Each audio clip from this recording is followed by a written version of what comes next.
বিষয়, আজ বাংলাদেশে আলেমদের নামে লিস্টি হয়, 19 জনের নামে লিস্টি হয়ে গেছে, এ বক্তাদের ওয়াজ করা যাবে না। 19 নম্বরে আমি অদম আছি। কিসের গণতন্ত্রের কথা বলেন? What is your meaning? For the people, by the people, of the people. এটার মিনিং কি? এটার অর্থ কি? যদি মাদ্রাসা থেকে হকের আওয়াজ না আসে, সেটা মাদ্রাসা হতে পারে না, সেটাও মসজিদ হতে পারে না। যে জবান থেকে মূর্তির বিরুদ্ধে আওয়াজ আসবে না, সেই জবান হকের আওয়াজ হতে পারে না। যদি বুকের মধ্যে সাইনবোর্ড লাগায় ওদেরকে দেখান আমরা মুক্তিযুদ্ধের বিরোধী না, তবু এরা বলবে আমরা মুক্তিযুদ্ধ বিরোধী, তবু এরা বলবে আমরা জঙ্গি। আসলে এরাও জানে আমরা জঙ্গি না, আমরা রাষ্ট্রবিরোধী না, আমরা মুক্তিযুদ্ধ বিরোধী না। কিন্তু কেন বলে? কারণ হলো তারা যে দালালি করতেছে, দুর্নীতি করতেছে, হিন্দুস্তানের দালালি করতেছে, এগুলো আমরা বলে ফেলি বলেই আমরা জঙ্গি। গোটা বাংলাদেশ থেকে আমাদের কাছে ফোন আসে, হুজুর আজকে তো আমাদের মাহফিল বন্ধ হয়ে গিয়েছে। অবাক করা বিষয়, আজ বাংলাদেশে আলেমদের নামে লিস্টি হয়, 19 জনের নামে লিস্টি হয়ে গেছে ময়মনসিংহ বিভাগে, এ বক্তাদের ওয়াজ করা যাবে না। 19 নম্বরে আমি অদম আছি। আলহামদুলিল্লাহ, আলহামদুলিল্লাহ। আরে ওয়াজ মাহফিল বন্ধ হবে, মাদ্রাসা বন্ধ হবে, আমরা এই আওয়াজকে, এই নারায়ে তাকবীরের স্লোগানকে আর এই হাজারো জনতাকে ওয়াজ মনে করি না, দালান কুটাকে মাদ্রাসা মনে করি না। আরে দালান কুটার ইটের তো ইট দিয়া দালান কুটা বানায় তো মাদ্রাসাও করা হয়, সিনেমা হলও করা হয়। তার মানে বোঝা গেল এই ইটের নাম মাদ্রাসা নয়। ইট দিয়ে মসজিদ নির্মাণ করা হয়, বাথরুমও নির্মাণ করা হয়। আল্লাহ মাফ করুক, আমার মাদ্রাসা মসজিদকে ছোট করা উদ্দেশ্য না। বলতে চাই ইটের নাম মাদ্রাসা নয়, ইটের নাম মসজিদ নয়। এই মাহফিলের নাম ইসলাম কায়েম করা নয়। ইসলাম তো কায়েম হবে, মাদ্রাসা তো সেটাকেই বলবে, মসজিদ তো সেটাকেই বলবে যেখান থেকে হকের আওয়াজ আসবে। আল্লাহর নবীকে স্পষ্টভাবে মসজিদে জিরারের কথা, লা তাকুম ফিহি আবাদা লামাসজিদুন উসসিসা আলা তাকওয়া, যে মসজিদে তাকওয়া দ্বারা নির্মিত হয় নাই, লা তাকুম ফিহি আবাদা। ও নবী, আপনি সে মসজিদে দাঁড়াতে পারবেন না। বুঝা গেল মসজিদের ব্যাপারেও আল্লাহ তাআলা তার নবীকে নিষেধ করলেন। স্পষ্ট হয়ে গেল মসজিদ ইটের দালান কোটার নাম মসজিদ না। যদি সেই মসজিদ থেকে কোরআনের আওয়াজ না আসে, যদি মাদ্রাসা থেকে হকের আওয়াজ না আসে, সেটা মাদ্রাসা হতে পারে না, সেটাও মসজিদ হতে পারে না। যে জবান থেকে মূর্তির বিরুদ্ধে আওয়াজ আসবে না, সেই জবান হকের আওয়াজ হতে পারে না।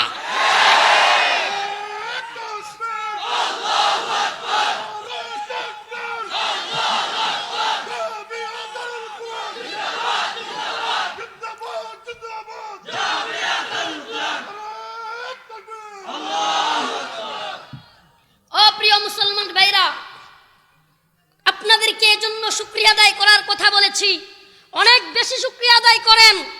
আজকে শাহিনুর পাশা চৌধুরীর কারণে এই প্রোগ্রাম বাংলাদেশের খ্যাতিমান আলেমরা, খ্যাতিমান মুফাসসিরে কুরআনরা এখানে এসে উলামায়ে হযরতগণ বয়ান করতে পারতেছেন। এটা অনেক শুকরিয়া আদায় করেন। প্রায় জায়গা থেকে নিউজ আসতেছে মাহফিল বন্ধ, মাহফিল বন্ধ। আরে মাহফিল বন্ধ প্রশ্ন করা যদি হয়, আচ্ছা আল্লামা বাবুনগরীকে আনলে, আল্লামা মামুনুল হককে আনলে, আল্লামা জুনায়েদ আল হাবিবকে আনলে, রফিকুল ইসলাম মাদানীদেরকে নিলে মাহফিল বন্ধ করে দিবেন? যদি প্রশ্ন করি, আমি প্রশ্ন করেছিলাম জুনায়েদ বাবুনগরী কি এদেশের সন্ত্রাস? হ্যাঁ, মামুনুল হক কি সন্ত্রাস? জুনায়েদ বাবুনগরী, মামুনুল হকরা যদি সন্ত্রাস না হয়, তবে কেন তাদের ওয়াজ, তাদের আওয়াজ বন্ধ করে দেওয়া হবে? কিসের বাক স্বাধীনতার কথা বলেন? কিসের গণতন্ত্রের কথা বলেন? What is your meaning? For the people, by the people, of the people. এটার মিনিং কি?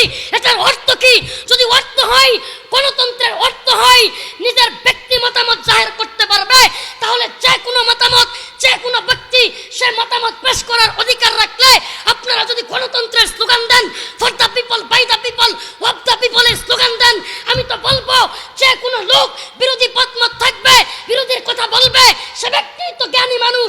যে ব্যক্তি বিরোধী পথমতকে কথা বলতে দিবে, সুযোগ করে দিবে, আমার বিরুদ্ধে যদি হক হয়ে থাকে, আমি যদি খারাপ কাজ করে থাকি, অন্য একজন ব্যক্তি সে সমালোচনা করবে, আমাকে মানতে হবে। এটাই হলো জ্ঞানীর কাজ। আর যারা অন্য বিরোধী কথা বললেই, নিজেদের বিরুদ্ধে কথা বললেই হক কথাকে বন্ধ করে দিতে চায়, জবান বন্ধ করে দিতে চায়, এগুলো গর্দ বোকামি ছাড়া আর কিছুই হতে পারে না।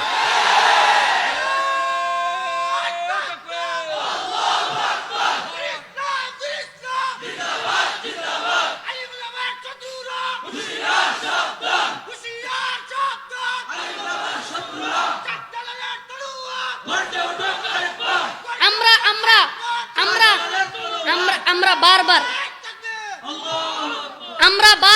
ইতিহাস যতই বলি, আমি একদিন এক হুজুর বিশাল সুনাম করতেছিলেন, তো আমি বলছি হুজুর এই সুনাম বাদ দিয়া বুকের মধ্যে যদি সাইনবোর্ড লাগান যে আমরা দেশ বিরোধী না, যদি বুকের মধ্যে সাইনবোর্ড লাগায় ওদেরকে দেখান আমরা মুক্তিযুদ্ধের বিরোধী না, তবু এরা বলবে আমরা মুক্তিযুদ্ধ বিরোধী, তবু এরা বলবে আমরা জঙ্গি।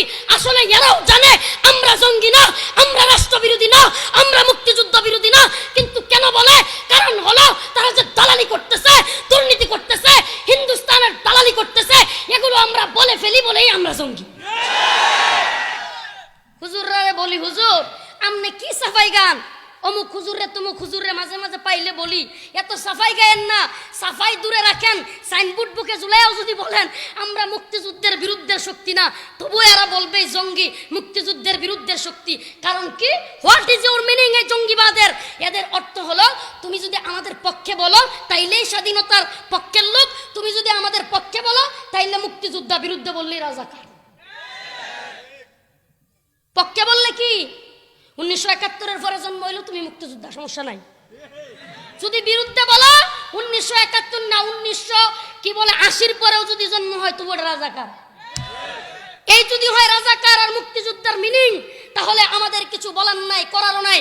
কিন্তু আমরা তোমাদেরকে বলতে চাই, ও প্রিয় ভাইয়েরা, আমরা তোমাদের শত্রু না, আমরা দেশের শত্রু না, আমাদেরকে তোমরা বিরুদ্ধের শক্তি বানায়ো না, বরং পক্ষের শক্তি রাখো। ইসলাম কোনো ব্যক্তির উপর আঘাত করার শিক্ষা দেয় না। ইসলাম বলে আমাদেরকে সবাইকে নিয়ে থাকতে হবে, মুসলমানদেরকে নিয়ে। আওয়ামী লীগ, বিএনপি, জমিয়ত, হেফাজত, জামাত, চরমুনাই, জাসদ, বাসদ, যদি তোমার রাজনীতির জায়গায় থাকে, ইসলামে আঘাত না করো, তুমি আমার ভাই, তুমি আমার ভাই, তোমাকে আঘাত করার শিক্ষা আমাকে দেয় না।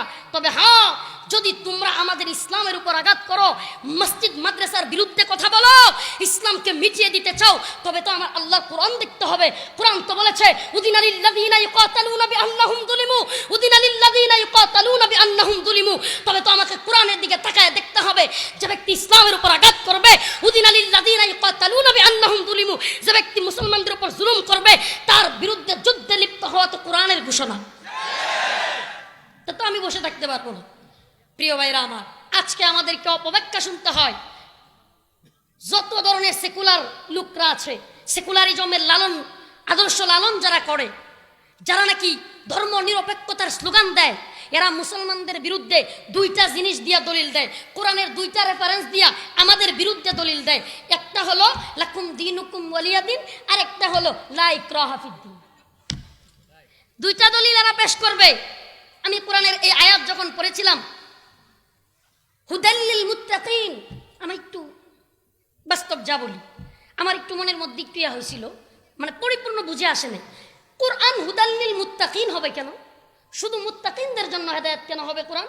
আমার মনে একটা প্রশ্ন জাগছিল, কথাটা শেষ করি। হুদাল্লিল মুত্তাকিন, কোরআন শুধু মুত্তাকিনদের জন্য হেদায়েত হবে কেন? আল্লাহ তো তামাম পৃথিবীর সমস্ত সৃষ্টির স্রষ্টা, আল্লাহ প্রদত্ত ঐশী বাণী, সেটা তো সকলের জন্য হেদায়েত হওয়ার কথা ছিল, কিন্তু শুধু মুত্তাকিদের জন্য কেন হেদায়েত? এই কথা আমার সেদিন বুঝে আসলো, যেই দিন মুরগিসুরা শাহরিয়ার কবির এনায়েতুল্লাহ আব্বাসী সাহেবের সাথে তর্কে জড়াইল। আমি দেখলাম আয় হাই, এ তো লা ইকরাহা ফিদ্দিন বলে, লা ইকরাহা ফিদ্দিন, ধর্ম বাড়াবাড়ি করে না, এই কথা বলে কোরআনে অপব্যাখ্যা করে দলিল দিচ্ছে। তাহলে তো বোঝা গেল, স্পষ্ট হয়ে গেল, হুদাল্লিল মুত্তাকিন এনায়েতুল্লাহ আব্বাসীর জন্য, হুদাল্লিল মুত্তাকিন মামুনুল হকের জন্য, হুদাল্লিল মুত্তাকিন জুনায়েদ বাবুনগরীর জন্য, হুদাল্লিল মুত্তাকিন নূর হোসেন কাসেমের জন্য, হুদাল্লিল মুত্তাকিন শাহিনুর পাশার জন্য, হুদাল্লিল মুত্তাকিন রফিকুল ইসলাম মাদানির জন্য। কেন হুদাল্লিল মুত্তাকিন? সবাই পড়ে, লা ইকরাহা ফিদ্দিন সবাই পড়ে, কিন্তু সবাই পড়ে হেদায়েতের জন্য না। শাহিনুর পাশা চৌধুরী পড়ে হেদায়েতের জন্য, মুরগিসুরা শাহরিয়ার কবির পড়ে কোরআন পইরা আলেমদেরকে ভুল ধরার জন্য।